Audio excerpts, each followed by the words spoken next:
Bonjour à tous, on se retrouve aujourd'hui pour faire un petit point sur l'actualité financière, mon PEA, mais aussi l'environnement macroéconomique, et savoir un petit peu comment personnellement je vois les choses pour l'avenir. L'idée c'est de faire une petite review, ça fait 1 ou 2 mois de mon PEA. Donc on en est où en termes de valorisation en ce début d'année 2023? On est sur un portefeuille qui est encore un tout petit peu dans le rouge en moyenne, quasiment à l'équilibre avec les titres qui ont été vendus. L'année 2023 pour l'instant est assez calme mais reste positive. Si on considère qu'on est en mars et qu'on a fait plus 3%, ça reste tout à fait raisonnable. Bien que si on compare à d'autres indices comme le CAC 40, on est bien en dessous.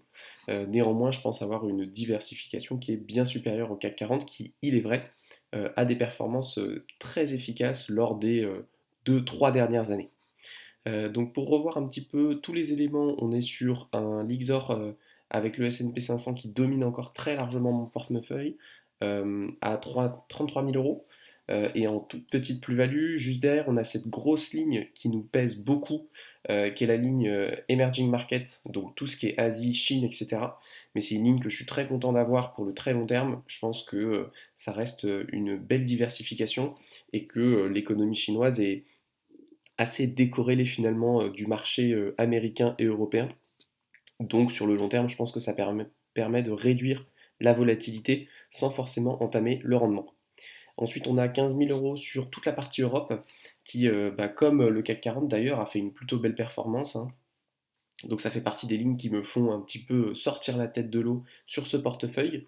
Derrière, on a le MSCI USA, mais qui est leveraged, donc c'est-à-dire que il réplique la performance de l'indice américain, mais en x2, que ce soit en positif ou en négatif. Et donc concrètement, il a été acheté quelque chose comme début 2022 de mémoire, vers février. Donc on est sur du moins 23%, ce qui est effectivement important, mais finalement pas si important que ça si on considère que c'est du leverage, c'est finalement qu'une baisse de 10%. Ensuite, on a une petite partie sur l'Amérique latine qui a encore une fois très bien performé. Une partie sur le Nasdaq qui est plutôt en bonne forme puisque c'est un des ETF que j'ai acheté le plus tôt. Donc il a bénéficié vraiment du rebond après Covid.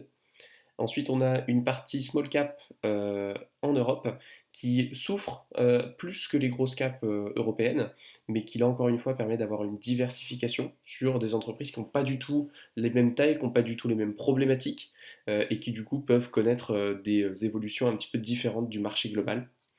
Ensuite, on a le CAC 40 qui, on l'a vu, a ultra bien performé. Je suis à plus 60%. Là, encore une fois, ça s'explique parce que le CAC 40, c'est le tout premier ETF que j'ai acheté.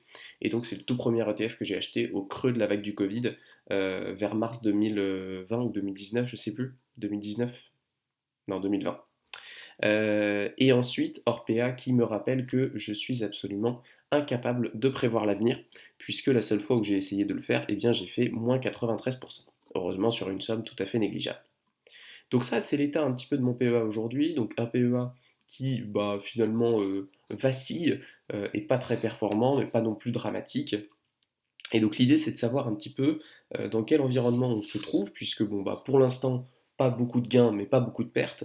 La question, c'est qu'est-ce qu'on fait? Qu'est-ce qu'on fait? Parce qu'effectivement, on est dans une situation où il y a un environnement macroéconomique qui peut paraître très dangereux pour la suite de la bourse, notamment si on regarde ce qui se passe en termes de taux d'intérêt.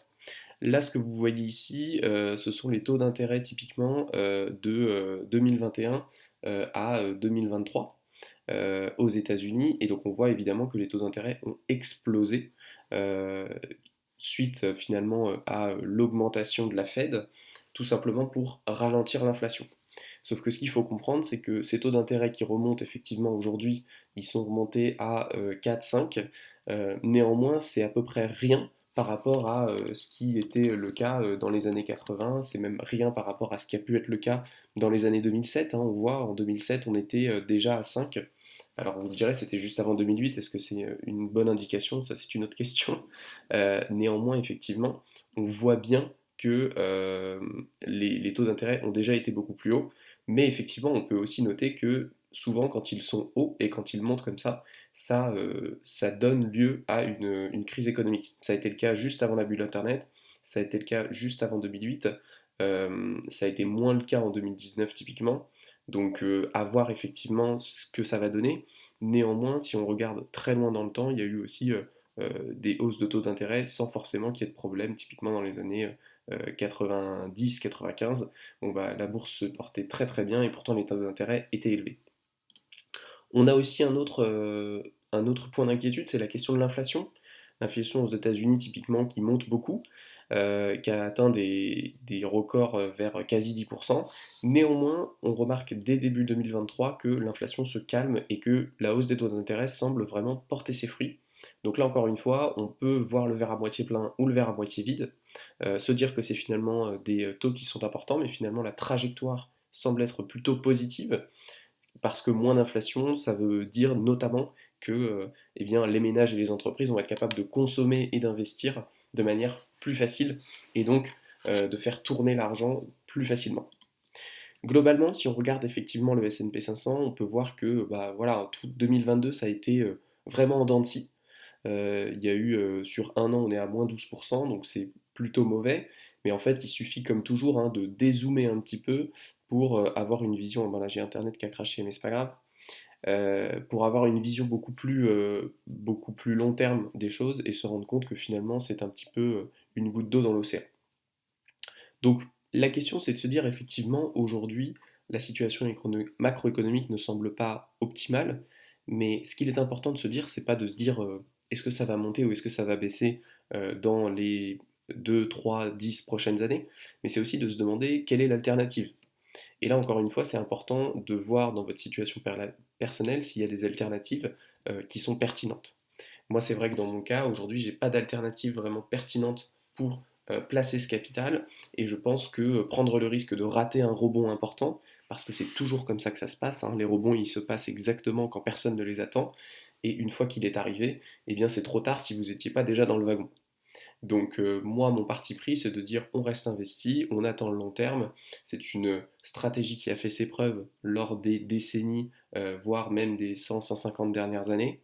Peut-être que ça ne le fera pas ses preuves aujourd'hui. Néanmoins, même si je devais choisir un investissement alternatif, il n'y a rien qui me semble moins risqué que la bourse, que ce soit en termes d'investissement classique comme de l'immobilier, parce que ça implique des contraintes que je n'ai pas envie de supporter, que ce soit sur des outils qui sont considérés plus safe, comme par exemple des obligations, mais qui ont subi une grosse perte en 2022 parce qu'aujourd'hui le marché est extrêmement corrélé et les obligations sont tout autant touchées par les limites macroéconomiques auxquelles on fait face.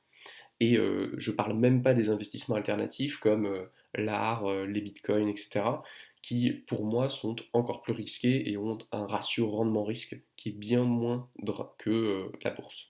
Donc c'est pour ça qu'on reste sur une stratégie qui consiste vraiment à se focus sur un seul indicateur qui est le cumul des versements. C'est-à-dire que moi je continue mon plan, c'est-à-dire à savoir investir 1000 euros par mois minimum sur mon PEA pour atteindre mes objectifs et finalement le reste, c'est-à-dire la valorisation, l'évolution, les plus ou moins values latentes, ce ne sont pas vraiment des facteurs que je prends en compte. C'est même plutôt finalement un avantage pour moi qui suis aujourd'hui acheteur de voir les prix stagner, voire baisser. C'est au moment où je serai typiquement vendeur, c'est-à-dire au moment où je voudrais retirer mes titres pour avoir du cash, que j'aurai intérêt à ce que la bourse augmente. Donc en réalité, le fait que le système macroéconomique soit plutôt peureux en ce moment, c'est plutôt un avantage pour moi. N'hésitez pas à me dire où est-ce que vous en êtes vous sur votre parcours d'investissement et qu'est-ce que vous en pensez. Et si vous pensez que effectivement l'environnement est trop risqué, qu'est-ce que vous voulez faire de votre capital à la place? Est-ce que vous voulez le mettre sous votre matelas, l'investir dans des livrets, dans des obligations, dans de l'immobilier? Je serais curieux de le savoir et je vous dis à la prochaine. Ciao.